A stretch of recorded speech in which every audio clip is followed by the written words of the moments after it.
My guest today is a rising star who is ready to show us why she's the best one. Her debut album, Lucky Girl Syndrome, is what R&B and soul needs. We love bringing artists like this to the show because we are the destination for music and culture discovery. Welcome to the show, Journey Montana. How are you today? I'm good. How are you? Good. So I said you are a rising star and we want to discover you. And so before you got here, I've discovered you've been busy. Yes, very busy. All around the world, touring, performing, TV, everything, music, media outlets, and coming to the Hybrid Soul. Let me ask you this. What has been like the funnest thing that you've done so far? Oh, that's so hard. So many fun things. Yeah. Um, Honestly, I would have to say, like off of the top of my mind, one of the more recent things, my trip to London. I performed out of the country for the first time. And it was like such a rush. It was so much fun. I felt like a tourist. I was going everywhere and talking to everyone. And yeah, I was just on cloud nine. So that's been one of the highlights, I think, Yeah. for me. That can fit in my head. I always say going over to London, across the pond, give me about 7 days. I'm gonna talk just like them. Hello. Okay. No. That's what I was doing the whole time, literally to everyone. But That's yeah. so cool. Well, we want to discover more about you. And I want people to just find out more about Journey Montana because we hear you all across the airwaves with your music, with different people, and just your song "Best One." You are from New York, New York City, from Harlem, representing. And just let us know how you got into singing and just being in the arts and becoming the R&B star that you are. Yeah, well, I grew up around my parents, watching them be in the music industry, and my dad, he makes music. So watching him do it was very inspiring. And then, my mom was working with artists, so that was really inspiring. Just being around it and seeing that I could do it. Yeah. I actually started taking it serious when I was like in ninth grade, and I was like, I want to do this. And I was like making covers online, and producers started reaching out, and then I was in a girl group for a little while. And yeah, things just started to develop. But I definitely would say in ninth grade, when I was really consistent with the covers and like tapping into my delusion, I was like, that's kind of what kind of set me on this path, I think. And yeah, I haven't really looked back since. It's just been going. Yeah. Being in New York City and being from Harlem, there's a lot of fire as far as different artists that came out of there. Who are some of your musical influences, like growing up and seeing who are some people that you looked up to as far as singers, rappers coming from New York City? I would say Tiana Taylor is a big one. I love her. And I think she's so dope and so inspiring and so creative and so fashionable. And I feel like I see a lot of myself in her. I see a lot of my sisters in her, my cousins, my family members. And yeah, to just again to see someone who reminds me of myself do something, it shows me that I can do it too. So I definitely would say Tiana's at the top of my list, like coming from New York and being a woman and, looking like me and acting like me and dressing like me. Like it's really inspiring. So I definitely think she's at the top. Another Harlemite. Because Yes. Harlem brings the swag. You feel me? Okay. um, Yeah. and I'm curious because looking at your videos and just seeing your performance, you also dance. You're a dancer. Was that Yeah. something that you brought on, or were you dancing when you were in high school? How did you know? Because it's a lot of singers who just sing. What made you want to bring that in? Like, I want to dance too. Yeah. Well, I was a cheerleader all through middle school and high school. And I know it's a little controversial whether that's a sport or it's a dance, like, I was a cheerleader. It's a sport. It's a sport. Yeah. You put And that work in. exactly. It's a lot of work. And by ninth grade, I was captain. So I was coming up with a lot of the dances, and it just got a little more tedious going into high school, and a lot more work. And so I definitely think that played a big part in my love of dance, like Yeah. me really pulling from those parts of my childhood. Yeah, cheer played a big part in that. Yeah, that was like how my dancing started, or I got my rhythm. Oh, I love it. I love that. When we talk about your journey, how does it feel as your family? You recently took your grandmother to Times Square to see your billboard. What was Yeah. that feeling for you and your family? Oh, oh, that was so nice. That was so full circle. To just make my grandma proud. I feel like at first she didn't really understand what I was doing or like what I was trying to do. Like she Yeah. was like, "What? What's going on?" But it's really nice to be able to show her things and yeah, just make her proud. Especially like, my grandfather passed away recently, and I feel like the family has gotten a lot closer since then. So yeah, we're really tight, and it just makes me really happy to be able to, show them the things that I'm passionate about and the things that I'm doing, and make my family proud. I love that. I love that. Before you started making the music, before you released your project In and Out, what were some things that you are experiencing now that you didn't expect coming into the music game? Hmm. Well, I will say there wasn't much that I didn't, just because of my family being in the industry. So I kind Yeah. of knew what I was getting myself into. Um, but I definitely, what I will say is I've always been, especially when it comes to my work and like my career, I've always been very tunnel visioned Mm-hmm. and very like not really stressing, not really thinking too hard, not never really doubting, or I always had in my mind like no matter what happens, like I will never ever be that person that's like I want to quit. And I still feel that way, but I guess I just didn't expect like me to ever be stressed for real, or like really, I don't know, maybe that's like like when I was a teenager, but I just, because I've always been so Delulu, and like even if somebody is saying something or like being negative, like I've always been so like whatever. But I guess I didn't expect to ever be, bothered or like care, because it wasn't happening then. Like I wasn't getting hate comments when I was 13. I was getting two comments, and it was my mom and my sister. But I guess I just didn't expect to like really care ever what people think. But you're human, and you do care sometimes, not all the time, but Yeah. sometimes. And I think that's something that I've definitely had to deal with as an adult and as a woman, and just like figuring out who I am so that I don't care what other people think or have to say about it. Yeah, I love it. Let's talk about this music. I talked about In and Out, and in 2023, you put out Stargirl with Yeah. the song Stargirl. And you also had a song that caught my ear with Eric Bellinger, Undefeated, which I really loved, and we played on the Oh, Hybrid thank you. Soul. Working with Eric Bellinger, tell me how that happened. How did he get on the single, and how was it working with him on that song?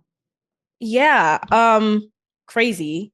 I love Eric. Like I've been a fan of him since high school, middle school. Like I've been listening to him for years. Never thought that we would ever collab. Like that's insane. But yeah, I signed with new management, and my manager just happened to also manage Eric. And I had this song for years. I had it before I even started working on Stargirl, and I knew I wanted to put it out. I produced it with Dre Tegs. We made it in the studio. It was a vibe, and it was very like it flowed, and it was it was something different, a lot more musical sonically. And yeah, I always knew I wanted to put it out, and I had just been sitting on it. I left the second verse open, and I don't do that. So I knew, I was like, yeah, there's going to be a feature on this song. Like I just had to find the right person. Yeah. And it got to a point where it was fitting for the project, but I didn't have a feature. And my manager took it upon himself to play it for Eric, and he just happened to like it. And I did not expect, I was like, Yeah, you're funny. He was like, well, what about Eric? Like Eric wants to do it. And I was like, yeah, Right. funny joke. Funny joke. Yeah, sure. And then he sent his verse and blew it out of the water, knocked it out of the park.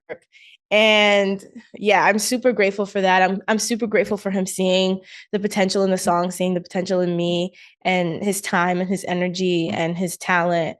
Yeah, that was a big one for me. That was a cool full circle moment. I love it. Well, it works. I really love it. And I love Eric Thank you. Bellinger, who's also a friend of the show. Lucky Girl Syndrome. I love the title.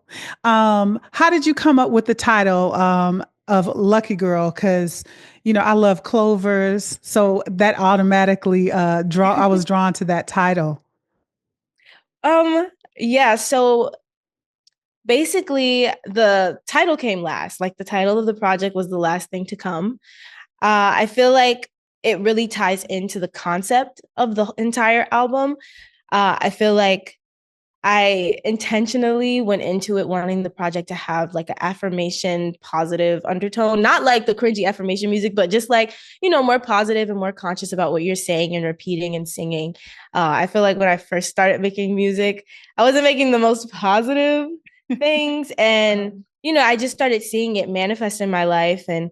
And I really, when I was going into this project for this year, I was just conscious about um the responsibility that I have as an Mhm. artist and the responsibility I have to my listeners and my supporters and wanting them to manifest good things for their life because if I'm manifesting these things for me, who knows what is manifesting for other people when they're repeating and singing these songs. So that was how the tone and the mindset of the project came about. And the actual phrase lucky girl syndrome, I have a friend in LA. Every time we link up, it's usually like months in between, but every time we link up, we give updates about what's been going on. And she always says every time, like, you have lucky girl syndrome, like everything just happens, like, just things just flow for you. And I was like, you know what, I received that. Yes. And it just made sense when going into the actual writing of the project to Mhm. have a song called Lucky Girl Syndrome. And then when I actually took a step back at what we had created about with every song and what was like the common denominator, it was just like, even if it was about like a breakup or like choosing somebody else or, whatever, it's still like the bottom line is I'm the ish and I'm the best and I have lucky girl syndrome and everything works out for me. And yeah, so it just made sense. Yeah, I lucky girl love syndrome that.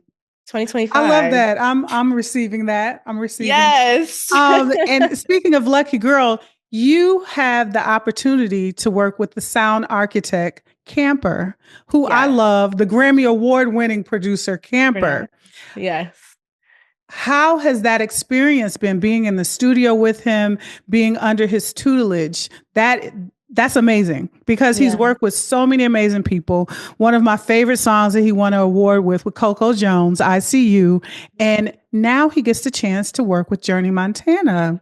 Tell me how did that relationship start and how fun has that been? Yeah. So fulfilling, so amazing. I feel so blessed, so lucky. um to have connected with him. I think that our synergy is just really really different and really amazing, and I'm really grateful for it, for us being able to put our minds together and create this body of work. I genuinely feel like because he's worked with so many of my influences, that plays such a big part in how well we vibe, because Yeah. literally my playlist and what has like poured into how I approach music, he was behind it. So I feel like that plays a big part in how well we work together. Yeah, I had been looking for the right producer for this project, and I had been trying to find the sound for a while before we actually got into making any of the songs that made the cut. So I'm just really happy that like we connected because it worked so perfectly. Like literally the first meeting, I explained what I was trying to do. I explained the message. I explained sonically how I wanted to sound. And he said, "Oh, okay, bet. That's easy. Here you go." And literally off rip, we were just finishing songs like in sessions and just running through the project. And it was so effortless and I think that that speaks volumes, Yeah. how effortless and stress-free and carefree it was. It was just creative and good vibes and good energy. And, like it was no pressure. We were just creating. So yeah, I think that that'll reflect in the music for sure. Are you able to share any words of wisdom that he had for you in this process of putting this project together? I feel like the biggest piece of wisdom that Camper just exuded, I would say, is just the positivity. Like he was just so supportive and so, I don't want to say sensitive, but just like protective of my energy while I was creating. And yeah, he just kept it so light. And I think that's why it was so easy to make the songs, and the songs turned out the way that they did. And I was so tapped into my creativity is because there was no judgment and there was no, you know what I mean? Like there was no stress or anything like that. And he was so just excited about any idea I had or any melody I had or any lyric that I had. And it was just very positive. And I feel like his energy just cure is the biggest curator of the album in my opinion, and I really appreciate that. And I think I learned the most just from how he moves through life and how he talks to people and how he approaches conversations and approaches music and in general. um yeah, we I love love an that. anointed king, like it's crazy. I love that. I love that. Lucky Girl Syndrome. What was your favorite part of putting that together? When you finished the last song, what was the word or feeling that you felt or thought of? My favorite part, what did I think of? um Honestly, my favorite part was writing Journey. um I am really proud of this project, just because like what I talked about earlier with my grandfather. He was very into music, but like classical music and like jazz and like bluesy music, and I mentioned him in Journey for the first time. I've never mentioned him in a song before, and I just thought about him, and I was just like, I think he'd be proud of me, and I think this is something he'd like and want to listen to. I love that. Yeah. Um, to date, I'm gonna ask you this: Have you are moving around the world, meeting people, seeing people? What has been your goosebump moment to date? Like, wow. My goosebump moment Yeah. today. Like ever, like in general, Yeah, anywhere. goosebump to date, because you're gonna continue to have goosebump moments. But what's been that one that you was like, wow? Maybe somebody you got introduced to, because it's pretty. Your journey is amazing. But I'm curious to know where you was like, look, I got goosebumps. Hmm. Honestly, I just came back from the Philippines Mm, like a week ago, and that's the farthest I'd ever been from home. And I think that that was a culture shock. Just mhm. seeing just seeing everything. And it wasn't even that it was like so terrible, but it was just so different. Yeah, And yeah, I'm super grateful for that experience. But I think just getting off the plane, I was looking out the window and I was like, oh shoot, like, oh my, this is crazy. So I think that was probably my most recent like goosebump moment, because I definitely had goosebumps and I was like, oh my gosh, like yeah. what is going on? I'm so far from home. This is so different. Like, but yeah, it was really cool. It opens up your mind and perspective on just the world. It's such a big world out Yeah. here. Yeah. When we talk about the world and different experiences, touring, you were on a tour with Capella Gray. How was that tour? Oh, it was so much fun. I love Capella. Shout out to him for bringing me. It was just surreal to like see. I love touring because you get to like see the people that you've been talking to online or that have been supporting you for years.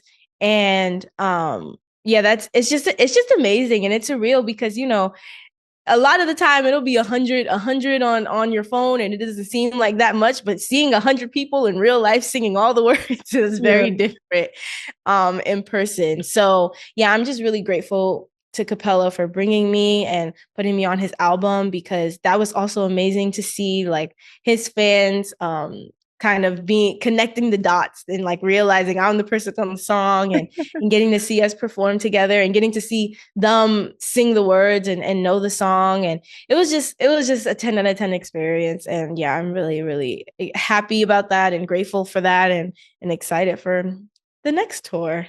I love that. Before I let you go, 2025 is here.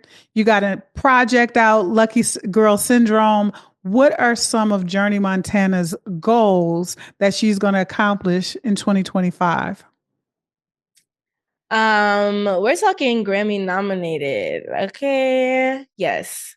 I feel like this is a Grammy nominated album, a Grammy award winning album. So that's the goal. We're upping it this year for sure. Yeah. Enough said, like, period, right? Yes. Yes. Well, Journey Montana, thank you for letting us discover you. We support you, you lucky girl, and your Lucky Girl Syndrome project. We're looking for more, seeing you more everywhere, and especially seeing you on the stage, getting your Grammy and thanking all of us. And I'm so glad that you were able to stop by the Hybrid Soul now. So when you come back, we can go, you manifested that. Yes. Thank you so much. Absolutely. Thank you. My guest today is Journey Montana. It's the Hybrid Soul, your destination for music and culture discovery. Until next time.